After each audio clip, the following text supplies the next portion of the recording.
The first time Tillex saw a human stitch his own arm shut, he dropped the scanner he'd been calibrating and let out a high-pitched warble that echoed through the medical bay like a malfunctioning turbine.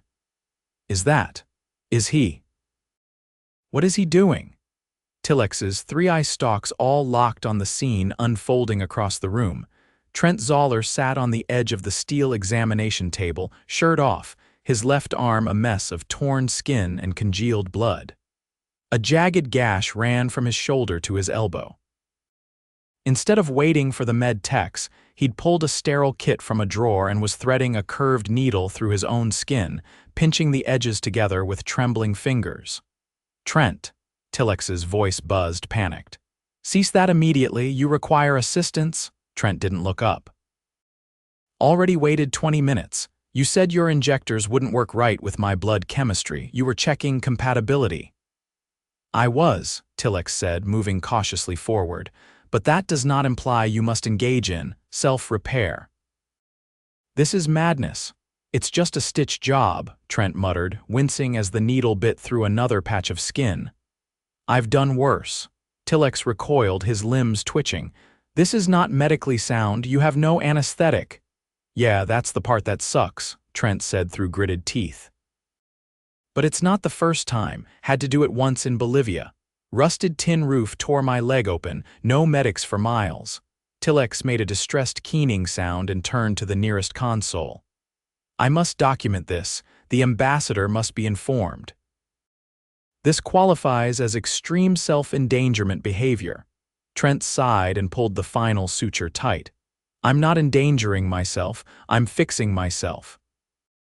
"Bit messy, yeah, but better than letting it flap open while you guys argue about enzyme compatibility." "You could have gone into shock," Tillex said. "You still might." "Your blood pressure is unstable." "Yeah, well, you try bleeding out in a ship full of doctors who can't agree on what counts as urgent." Trent tied off the stitch and dropped the needle into the sterile tray, fingers shaking slightly. Tillex stared at the stitched wound for a long moment, then blinked all three eyes. "You truly felt this was necessary? Wouldn't have done it otherwise." Tillex made a disconcerted rattling sound deep in his thorax and began logging the event into the station's event record. "This will require psychological evaluation." Trent laughed dryly and stood, swaying slightly. "Get in line." The incident had consequences. 3 days later, Trent stood in the main observation chamber of the diplomatic wing, his arm bandaged and mobility limited. 2 stitches had to be redone by the actual med techs, and he'd gotten a mild infection. Still, he was upright. Facing him was Commander Relin, a high-ranking official of the Zarnath Union.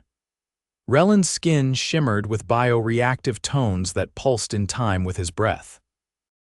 He was tall, thin, and clearly not thrilled.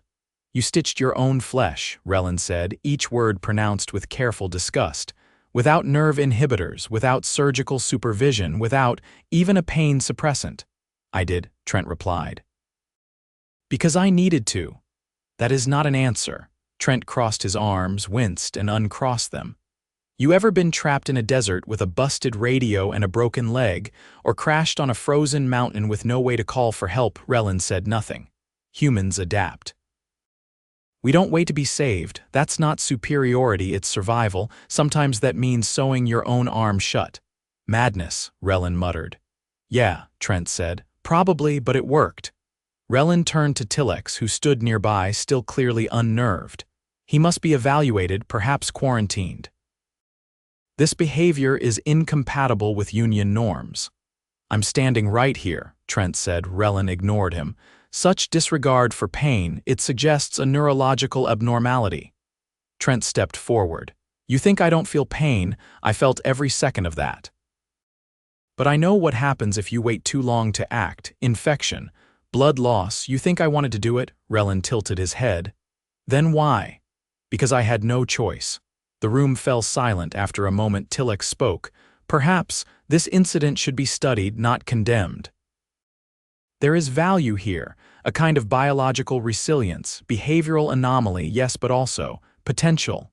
Relin's skin flushed a dark blue. "You suggest we learn from this?"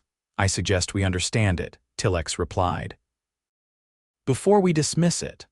Over the next week, Trent became a subject of controlled observation, not quite a prisoner, not quent free. He submitted to scans, answered questions, and endured countless behavioral evaluations. The Zarnath couldn't comprehend it. Not just the act, but the impulse behind it. Pain was a signal to stop, to retreat, to protect the self. For humans, pain was a warning but not a command.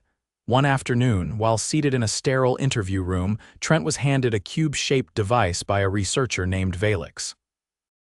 It projected a holographic simulation. "What's this?" Trent asked. "A test environment. We want to observe your decision-making. You are stranded, your arm is wounded, no aid is coming for 12 hours. You may attempt to repair the wound using tools provided. Let me guess, no pain blockers." "Correct," Trent sighed. "You want to see if I do it again. We want to see if you choose to do it again." The simulation began. Trent stared at the holographic tools, scissors, thread, sterile gauze. The injury looked just as real as before. He reached out, mimicking the motion of pinching skin together, then he stopped. "I wouldn't do it this time," he said. Valix leaned forward. "Why not?" "Because now I know help is coming. 12 hours isn't nothing, but it's not forever. I dressed the wound, stopped the bleeding, waited out. But before, you did not wait." "Because I didn't know help was coming." Valix sat back. "So it is not madness, it is situational." Trent looked at her. "Of course it is. You think I enjoy stabbing myself with a needle?" She blinked. "I had considered the possibility." Word of the incident spread beyond the station. Other species began to take interest. The humans had been part of the Union for less than a decade, and already there were whispers: unpredictable, volatile, dangerous, but also resourceful, unyielding, brave. A delegation from the Varnick Collective arrived to observe. They requested to speak with Trent directly. "You are the one who repaired your own tissue without chemical dampening," the Varnick ambassador said. "Yeah, that's me." "Why, I needed to." A pause. "That is insufficient." Trent rubbed his forehead. "Look, I didn't do it to make a statement. I did it because I was bleeding out and nobody could treat me in time. Pain sucks, but dying's worse." The ambassador tilted his head. "Your species does not perceive pain as a limit. We do. But we push it when we have to." The ambassador turned to Tillex. "I wish to observe this behavior again." Tillex made a horrified noise. "You cannot request he injure himself for demonstration." "No," Trent said flatly. "I'm not slicing myself open for your science fair." The ambassador studied him. "Then perhaps we study the aftermath." "Great," Trent muttered. "I'm a case study now." Recovery was slower than Trent liked. The infection cleared after antibiotics, but his arm remained stiff. He had limited rotation for weeks. Physical therapy sessions with the Union's biomechanists were long and awkward, made worse by constant questions. "Do you regret the decision?" one of them asked during a stretching session. "I regret being in the situation," Trent said. "But not the choice I made." Another day, a different technician asked, "Did your people teach you this?" "No, I learned it the hard way." "From where?" "Field work, search and rescue, disaster sites, places where help doesn't come." The technician paused. "That is not madness. That is experience." Trent gave a tired smile. "Glad someone gets it." Eventually, the furor died down. The Union issued a statement. While the act committed by Trent Zawler was alarming, it reflects a unique aspect of human adaptability under duress. Cultural norms vary. What may appear irrational to one species may be survival to another. It wasn't praise. But it wasn't condemnation either. Trent sat in the station's atrium with Tillex one evening, watching the stars crawl past the viewport. "You still think I'm crazy?" he asked. Tillex clicked softly. "I think I do not understand you, but I no longer assume that means you are wrong." "That's progress." Tillex hesitated. "When I first saw you push a needle into your own skin, I believed you were broken, that something in your mind had fractured. And now I think you are simply different, dangerous perhaps, but also valuable. You remind us that survival does not always follow a pattern." Trent leaned back in his chair. "Pain teaches you a lot, but only if you live through it." Tillex nodded. Then I am glad you did. So was Trent. 3 weeks after the incident, Trent was summoned to the Mineral Analysis Wing, a part of the station he'd never been allowed into before.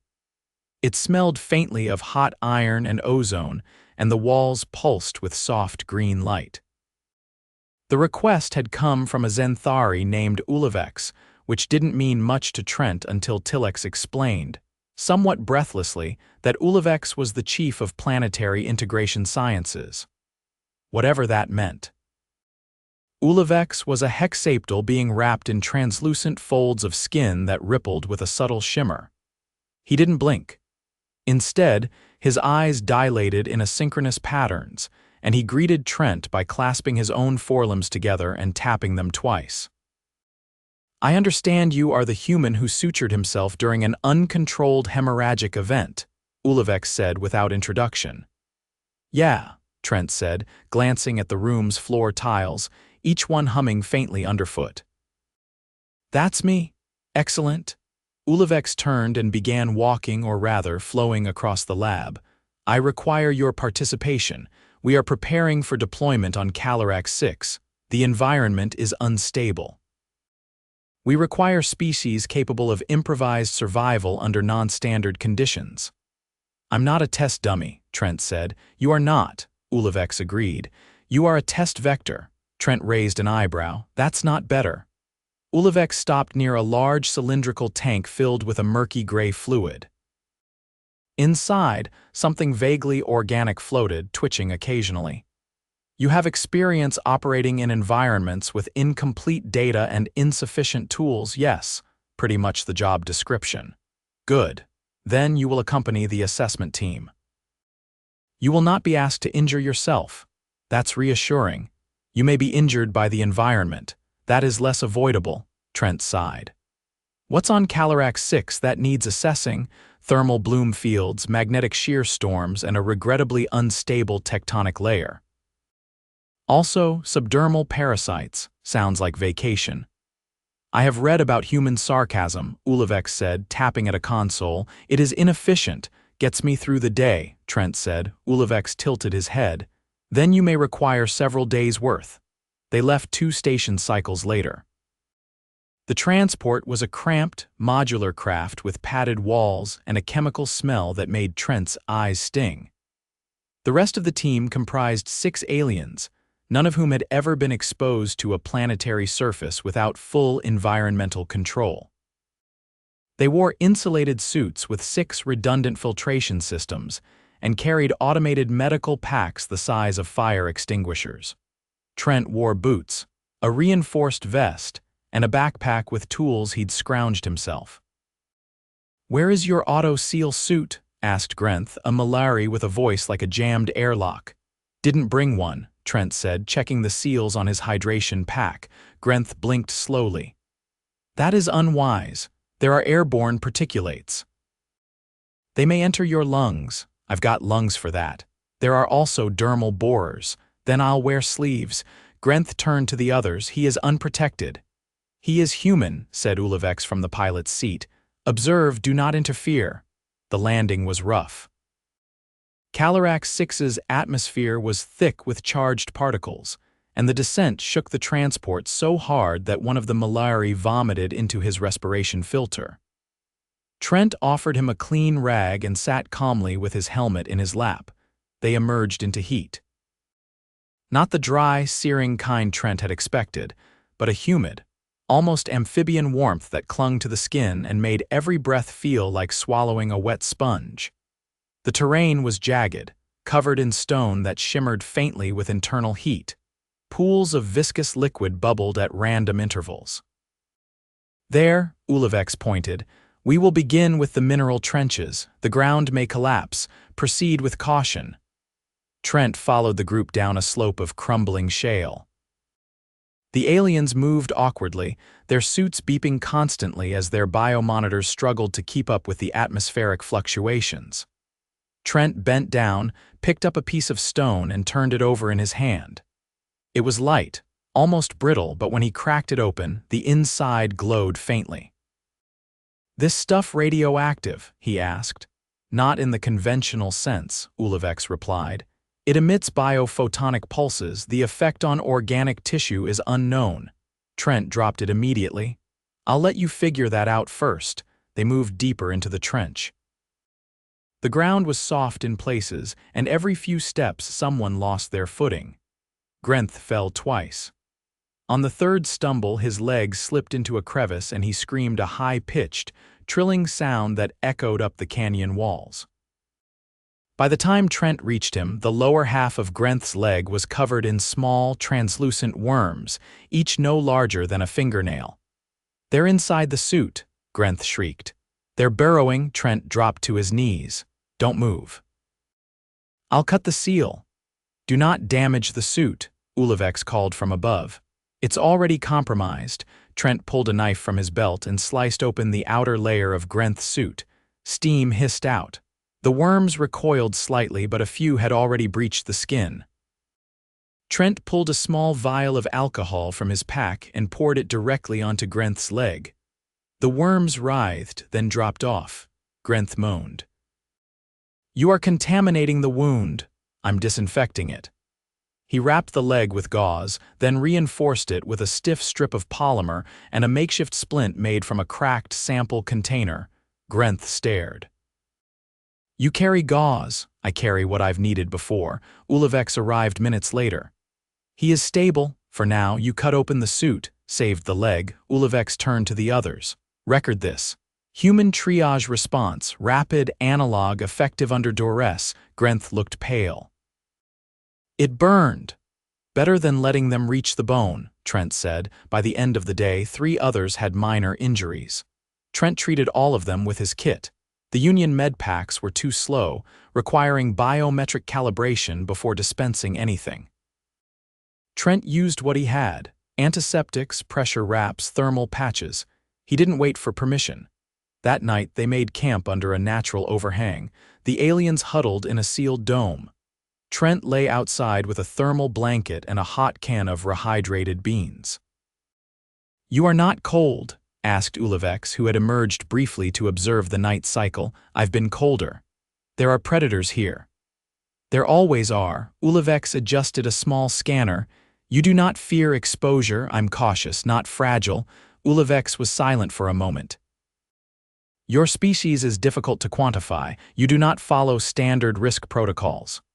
"We do," Trent said, scraping out the last of the beans.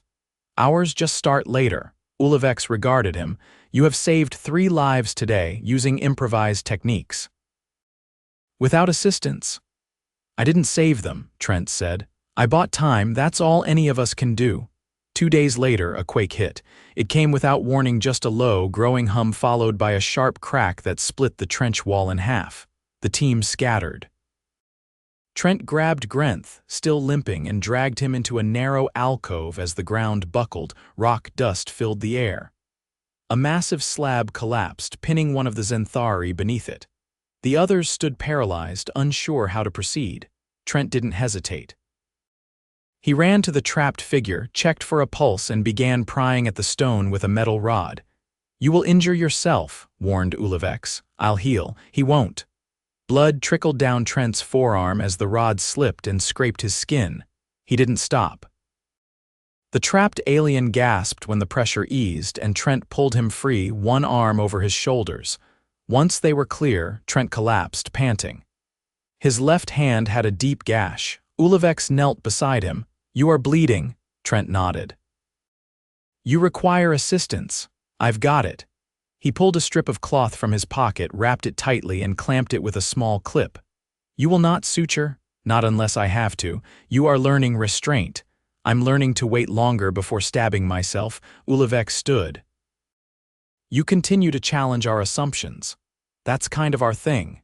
The mission ended 5 days later. Of the original 7 aliens, 6 returned with minor injuries. All had been treated by Trent. None required medpack intervention. When they re-entered the station, Ulevex filed a report titled Human Emergency Response in Non-Standard Environments, a case study in biological pragmatism. It was flagged for high-priority review across 3 departments. Trent went back to his quarters, peeled off his gear, and let out a long breath. His knuckles were still raw, his left arm throbbed. He didn't feel heroic. He felt tired. Tillex was waiting outside his door. "You returned alive," Tillex said. "Just barely. You bled again. Just a little." Tillex looked at him for a long moment. "You remain inexplicable." "Good," Trent said, opening the door. "I'd hate to be boring." Trent stood in the decontamination chamber, arms extended, boots hissing as the sterilization mist sprayed over him in a brief, sour burst. He blinked against the sting in his eyes. A few feet away, Tillex stood behind the observation panel, tapping steadily at his console. "You have residual iron particulate on your forearms," Tillex said, not looking up, "and trace amounts of something we do not have a corresponding profile for." "I picked it up under the south ridge," Trent said. There was a crack in the rock face, looked like oxidized fungal matter. "Grew in layers. That is not a thing that should exist." "Yeah, that's why I scraped some into a container." The mist stopped. The platform beneath Trent's feet gave a short rumble, then lowered into the main corridor. He stepped out, rubbing at a healing split on the edge of his thumb. Tillex followed him. "Are you aware your blood plasma proteins have shifted composition since your exposure on Calarax 6? Didn't feel like dying, so I'll take it. You're developing immunological responses to compounds we do not understand. I'm not planning to lick any more rocks, if that helps." They turned into the main diagnostics bay. It was quieter than usual. Most of the crew was either off shift or still processing the Calarax report, which had been flagged as a Category 7 anomaly. That meant more meetings, more politics. More people who'd never set foot outside a climate-controlled dome trying to decide what counted as an acceptable level of risk. "Commander Relin requested a review of your field conduct," Tillex said, voice lower now. "He believes you destabilize the chain of command." Trent shrugged. "If the chain snaps when someone acts without asking permission, that's not a chain, that's a leash. You speak as if disobedience is a strength. I act when I have to. That's not disobedience, that's responsibility." They passed a glass wall. Behind it, a group of Zenthari were hunched over a series of preserved biological samples from Calarax 6. One of them gestured sharply at a monitor and another recoiled. Trent raised an eyebrow. "More worms, something smaller, possibly airborne." They found motile spores inside one of the containment bags. "They're trying to determine if they're parasitic." He stopped walking. "Do I need to get checked? You were outside longest. It would be prudent." Trent sighed, then turned into the adjacent analysis room. A single med chair sat under a bank of scanners. A low hum filled the air. "Sit," Tillex said. Trent did. Small mechanical arms descended, drawing blood from his right arm. He didn't flinch. "You are extremely casual about this process," Tillex noted. "I've had worse needles from discount clinics on Earth." The arm withdrew. A panel blinked orange. "What does that mean?" Trent asked. "It means the spores have bonded to your epithelial tissue. They are not currently active." Trent frowned. "Define currently, they are dormant." "Possibly symbiotic. Possibly. There is no evidence of harm, yet, though your skin cells in the affected area are producing trace polyphenols, that's not typical." "Is this going to be a problem?" Tillex hesitated. "Unknown." "We will monitor." "Fantastic." A few hours later, Trent found himself sitting in the station's hydroponic arboretum, hands folded, staring at a patch of moss that glowed faintly under the UV lamps. He'd scrubbed twice, but the faint yellow stain on his forearm remained. It didn't itch. It didn't hurt, it just sat there like a passenger. Ulivex arrived without warning, slithering quietly across the metal floor. He stopped beside the bench. "You are adapting again," he said. Trent didn't look over. "That's one word for it. The spores do not survive in any other species. We attempted grafts, all failed, and with me, they are thriving." Trent leaned back. "Somehow that's not comforting. On the contrary. Your biology has accepted an unknown organism and incorporated it without immune rejection. That is rare, or stupid." You do not fear contamination. I fear a lot of things, Trent said, but I don't let it stop me from breathing. Ulvex was silent for a moment. You have become a point of contention. Several departments want to restrict your field access. Because I didn't die. Because you make them question the rules they built. Trent tapped his fingers on the bench. Let them. I don't need permission to be useful. They believe your usefulness is too unpredictable. I don't follow protocols because I'm bored. I do it because sometimes the protocol fits the wrong shape. Ulvex turned slightly. You believe survival is an art. I believe it's a choice. And that choice looks different when you're bleeding out in the dirt. Tillex arrived a short while later with 2 data slates under one arm. He handed one to Ulvex. The spores have begun altering protein expression in Trent's dermal layers. We've isolated a new sequence. It's stabilizing his local tissue faster than expected. Ulvex studied the display. Accelerated healing, marginal. Tillex glanced at Trent, but measurable. I'm not becoming some kind of alien lab rat, Trent said. If someone tries to scrape me for samples while I'm asleep, I'll bite. No one will scrape. Not while I'm awake anyway. Ulvex handed the slate back. You have created a new variable. That is valuable. But it complicates things. Story of my life. Later that day, Trent stood before the union's Medical Oversight Council. Not in a courtroom, though it felt like one, but in a circular chamber lined with crystalline panels that flickered whenever someone spoke. 4 alien delegates, all from species that preferred sterile environments, sat across from him. You acted without authorization, one said, a being composed of thin, interlocked plates that clicked when it moved. I acted because no one else was going to, Trent replied. You exposed yourself to unknown biological agents.